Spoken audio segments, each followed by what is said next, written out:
My name is Julio Garro. I am the Human Architect. My company is Human Architecture.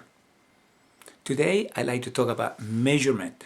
How do we measure things, the purpose of measuring things, and what is the value of measuring certain things.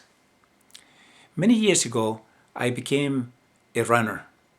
I became a marathon runner, and I used to run. I did a lot of running. I spent a lot of times hitting the pavement out there. I ran 56 marathons, and I became very successful running marathons, actually. So at that time, they came out with a pulse counter. You have a little strap that you put around your chest, right below your nipples. You put this little strap that has a little monitor there, and then in your arm you have like a little watch. Actually, it's a watch. It's a watch that has the ability to give you the time, give you it's a timer, and also will give you the pulse of your heart rate. And we were really into it. We spent a lot of money buying those things. Everybody had one, and it was such the coolest thing in the world. Oh God, I can get my pulse to 160 beats per minute, etc., etc. But with times, things change. Today, I'm not a runner. Today, I'm a biker. So I bike a lot. My knees were giving up on me, so I went into bicycling. So now in the biking, you can do the same thing. You can have your little strap and you can measure your pulse rate. But in the bicycle, your pulse rate doesn't mean very much at all. The same thing with running.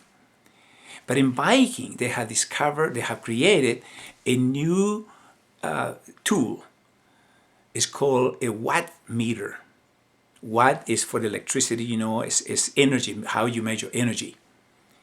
And you put it in the rear part of your bicycle. It's connected to the chain and to the drivetrain. And what allows you to do is measure how many watts you can produce when you bike with your bike. And that's the only way to see the progress. For me to measure my pulse when I'm biking, it doesn't tell me if my workout is better today than it was yesterday. If my workout in the flat was better than it's going to be on the hill. It just tell me how fast my heart is pulsating. The watt meter allows me precisely to see how much energy I can produce. And that, if I can keep track of that, I can see progress in how better shape I am, how much powerful my legs are, and how strongly I can pedal on the bike. Now, I like to compare my operation on the bicycle with my business organizations that I work with every day. So the question is, how will we measure performance in an organization? It's different ways to do it. You can look at your P&L and you say how much money we made. You can, if you're in a telemarketing business, you can say, well, we make so many phone calls, and we got so many results. Some companies, they just work. I have worked with companies that you ask them and say, how you measure progress? How you measure performance? And they don't know. How can you run an organization when you cannot measure your performance? Yeah, you can go ride your bicycle all day long and you can think you're getting better. But the only way it's going to tell you you're getting better is with the watt meter. So today, the idea here is to discuss how can you create a system to measure performance in your organization. And everybody, once you decide what that's going to be, you need to train everybody in the company to understand what that gadget that you're going to have is going to mean to everybody. How everybody contribute a little bit to move the needle in that gadget. Like I say, it could be profits, it could be phone calls, it could be how many pencils we make today. That's what we do. We make pencils with how many thousand pencils we make today. Are you completely aware how you make performance in your organization? Because it's another thing we need to do. How you measure the performance of your employees. Everybody all the time is asking for more pay, better pay. But if you don't know if this individual is an investment to you or it's just expense, you cannot give raises. You cannot give bonuses. You cannot have better benefits for your organization. And you should have a board.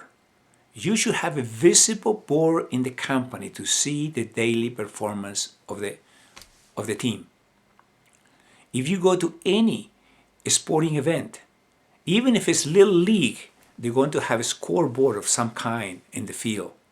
In professional sports, you have multi-million-dollar scoreboards. 2 years ago, at the Super Bowl, they stopped the Super Bowl because the scoreboard was out. Come on, can you keep a score with your fingers? Can you write it on a piece of paper? No. People go to these sporting events and pay hundreds of dollars to get in to look at the scoreboard. That's what they want to see. They want to see the game, but it's very important to have the scoreboard. So what makes you think that your company can be different? Where is your scoreboard? How do you measure your performance?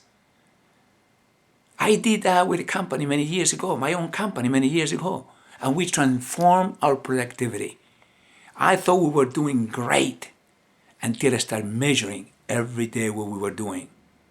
And I realized that we were just babies. We were in diapers in relationship with what was possible for us to do. We were able to more than double our productivity. And when you double the productivity, you double your profitability. Please discuss with your team what is going to be the conditions of satisfaction that we need to meet every day and what is going to be the score, and put the score in your scoreboard every day. Good luck for you in the next week.